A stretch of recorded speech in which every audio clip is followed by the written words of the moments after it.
कार्तिक मास बहुत ही पवित्र माह, जिसको दामोदर माह के नाम से भी दोस्तों जाना जाता है। इस महीने में भगवान विष्णु योग निद्रा से जागते हैं और इस महीने में भगवान विष्णु व भगवान श्री कृष्ण का पूजन का विधान बताया गया है। राधे राधे, जय श्री कृष्णा। कैसे हैं आप सब? आशा करती हूँ आप सब स्वस्थ होंगे। दोस्तों, स्वागत है आपके अपने चैनल कृष्णा सखी मलिका में। दोस्तों, आज जो मैं वीडियो बनाने जा रही हूँ वह मैं कार्तिक मास के ऊपर बनाने जा रही हूँ, क्योंकि ये पूरा महीना भगवान श्री कृष्ण को समर्पित है, जो कि कार्तिक मास है, जिसको दामोदर मास भी कहा जाता है। दोस्तों, कार्तिक मास बहुत ही सभी मासों में, मतलब कि पूरा 12 महीने में कहते हैं कि सबसे ज़्यादा पवित्र माह माना जाता है। इस माह में जो भी पूजा अर्चना हम लोग करते हैं वह उसकी मतलब उसका क्षय नहीं होता है, वह अक्षय पूजा होती है, जिसको जो कभी ख़त्म नहीं होती है। तो ये महीना दामोदर माह के रूप से भी जाना जाता है। और इस महीने में हमें किस तरह से तुलसी माता की पूजा करनी है, आज वीडियो के माध्यम से मैं आपको यही बताऊंगी। लेकिन सबसे पहले जो मेरे इस चैनल पे नए आए हैं, मेरे चैनल को ज़रूर सब्सक्राइब कर लीजिएगा। दोस्तों, ये आध्यात्मिक ज्ञान और शुद्धि का महीना है। भीष्म पितामह ने भी भगवान विष्णु का सम्मान करते हुए कार्तिक माह में ही अपना शरीर त्यागा था।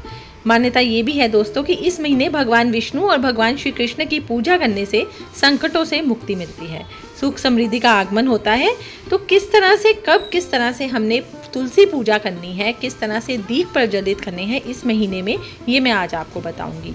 दोस्तों, सबसे पहले तो इस महीने में सूर्य उदय से पूर्व उठकर पवित्र नदी में आप स्नान कर सकते हैं। अगर ऐसा संभव नहीं है तो आप अपने पानी वाला जिसमें आपने नहाना है, पानी में गंगा जल मिलाकर भी इस महीने स्नान कर सकते हैं। इसे कार्तिक स्नान के नाम से भी जाना जाता है और ऐसा करने से व्यक्ति को पुण्य फलों की प्राप्ति होती है।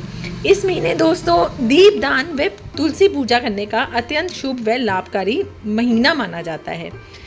कार्तिक मास में प्रतिदिन ब्रह्म मुहूर्त में उठ जाइए और स्नान आदि से निवृत्त होकर अच्छे स्वच्छ वस्त्र होते हैं वह धारण कर लीजिए। तुलसी जी को जल चढ़ाना चाहिए। जल में अगर संभव हो तो गाय का कच्चा दूध मिला दीजिए। जप करना चाहिए।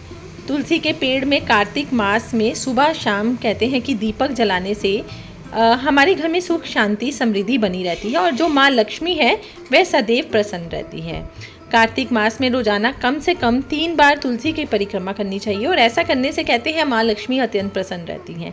तुलसी में सिंदूर और कुमकुम अर्पित करने के साथ साथ हल्दी भी आप अर्पित कर सकते हैं। माना जाता है कि ऐसा करने से पीला रंग जो होता है वह भगवान विष्णु को बहुत प्रिय है। कार्तिक माह में तुलसी जी को नए वस्त्र और सुहाग की सामग्रियाँ अर्पित करनी चाहिए। माना जाता है कि कार्तिक मास में नियमित रूप से ऐसा करने पर माँ लक्ष्मी जी की विशेष कृपा प्राप्त होती है।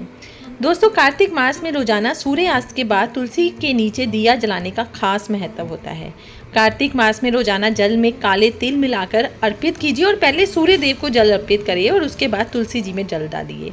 इस साल कार्तिक मास जो है वह 17 अक्टूबर से शुरू हो रहा है और 15 नवंबर तक कार्तिक का महीना चलेगा। कार्तिक मास की अमावस्या को तुलसी माता का जन्म हुआ था, इसलिए इस पूरे महीने में तुलसी जी की पूजा का विशेष महत्व है। तो इस तरह से दोस्तों, अगर आप तुलसी माता की पूजा करते हैं तो भगवान विष्णु सदैव प्रसन्न रहते हैं। जो तुलसी पूजा है उसका विशेष महत्व बताया गया है कार्तिक मास में। किस तरह से आपने दीप दान करना है तुलसी में, इस तरह से ये कार्तिक मास में अगर आप करते हैं तो बहुत सारे यज्ञों का फल मिलता है। आशा करती हूँ दोस्तों आपको ये वीडियो पसंद आई होगी। पसंद आई हो तो मेरे चैनल को ज़रूर लाइक और सब्सक्राइब कीजिएगा।